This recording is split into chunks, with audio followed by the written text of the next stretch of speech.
Hello everyone, welcome to my channel. I hope everyone is having a wonderful day. Before starting the video, please go ahead and hit the subscribe button and give this video a like up. Jacob Fatu suffered a second consecutive loss on this week's WWE SmackDown. Solo Sikoa might have played a vital role in the outcome of the triple threat match between Fatu, Carmelo Hayes, and LA Knight. Backstage, Sikoa told Fatu that he took care of Braun Strowman after costing the former Universal Champion his match against Hayes earlier in the night. The former tribal chief was seen holding Tama Tonga back and preventing him from joining Fatu at ringside for his triple threat match. Tonga has almost always accompanied Fatu for his matches, especially in Sikoa's absence. The former tag team champion's absence at ringside might have resulted in the outcome of the clash, as LA Knight picked up the win and took advantage of Fatu's work. Jacob Fatu previously discussed Solo Sikoa's win over John Cena at the Crown Jewel 2023 Premium Live event. Speaking to Muscle and Malcolm in an interview, the Samoan Werewolf opened up about the Sikoa-Cena showdown. He also mentioned that Cena has shared the ring with several Anoa'i family members. Fatu said, Jacob Fatu and Solo Sikoa's direction remains unclear heading into WrestleMania 41. Despite the recent tension, the two are on the same page. The tides of war within the Bloodline continue to shift, and this past episode of Friday Night SmackDown may have been the most defining chapter yet. The family's internal struggle for dominance took an unexpected turn when Solo Sikoa made a massive decision. One that could have spelled disaster for Jacob Fatu, WWE's newest and most destructive force. Since joining WWE, Fatu has been an absolute wrecking machine. His unmatched agility for a man of his size, combined with his vicious, no-nonsense style, made him a dominant force upon arrival.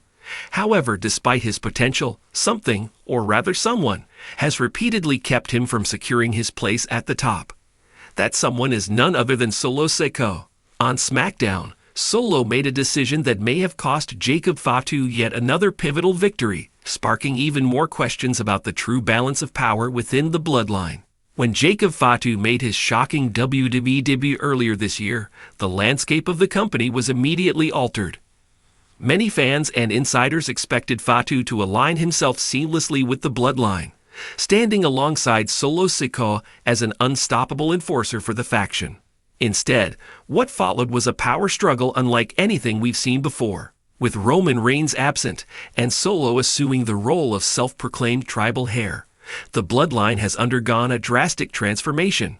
Gone is the sense of unity that once defined the faction. Solo has recruited Tama Tonga and Tonga Loa, fortifying his version of the Bloodline with the same ruthless aggression that made Roman's reign legendary. And then there's Jacob Fatu, the wild card. Bringing in Fatu seemed like the ultimate insurance policy for Solo's reign, but something hasn't quite clicked. Despite his dominant performances, Fatu hasn't been winning the big matches. And as fans have begun to speculate, Solo's decisions might be the reason why. This week's SmackDown saw Jacob Fatu booked against LA Knight in the main event, a match that had all the makings of an all-out war. With WrestleMania approaching, Knight was looking to keep his momentum strong, while Fatu needed a major win to solidify himself as an undeniable force in WWE. From the opening bell, the match was an explosive display of physicality. LA Knight, ever the scrappy underdog despite his popularity, used his speed and veteran instincts to avoid Fatu's raw power.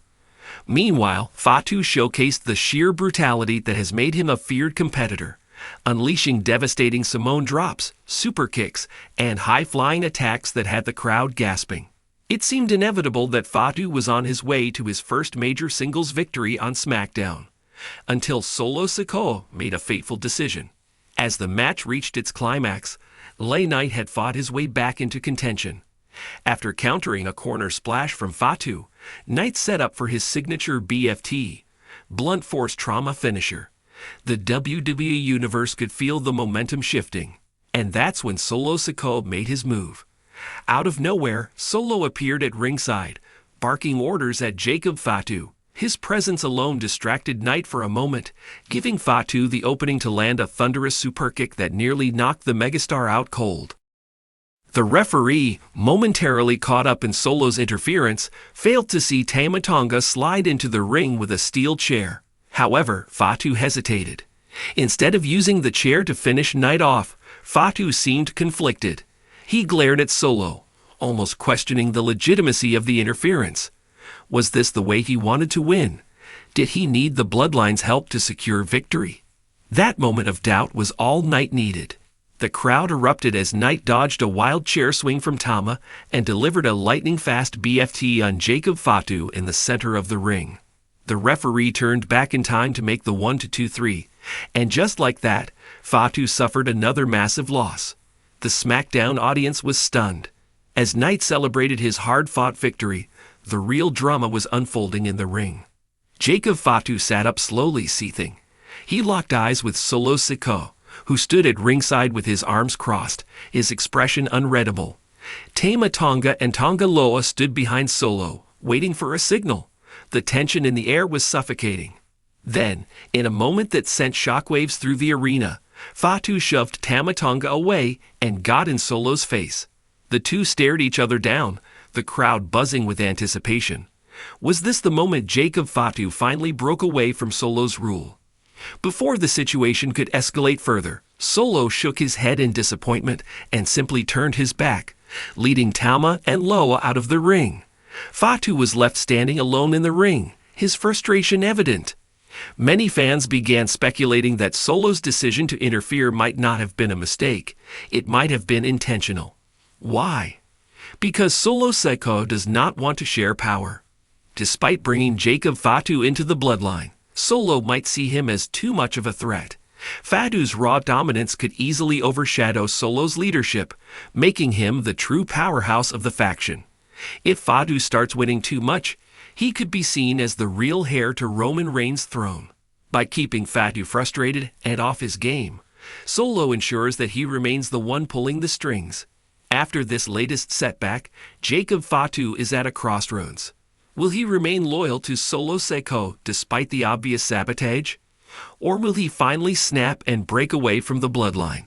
With WrestleMania around the corner, the cracks in Solo's empire are becoming more visible. If Fatu continues to struggle under Solo's leadership, it's only a matter of time before he takes matters into his own hands. And when that happens, the Bloodline might not be able to contain the chaos. For now, Solo Sikoa may think he's in control.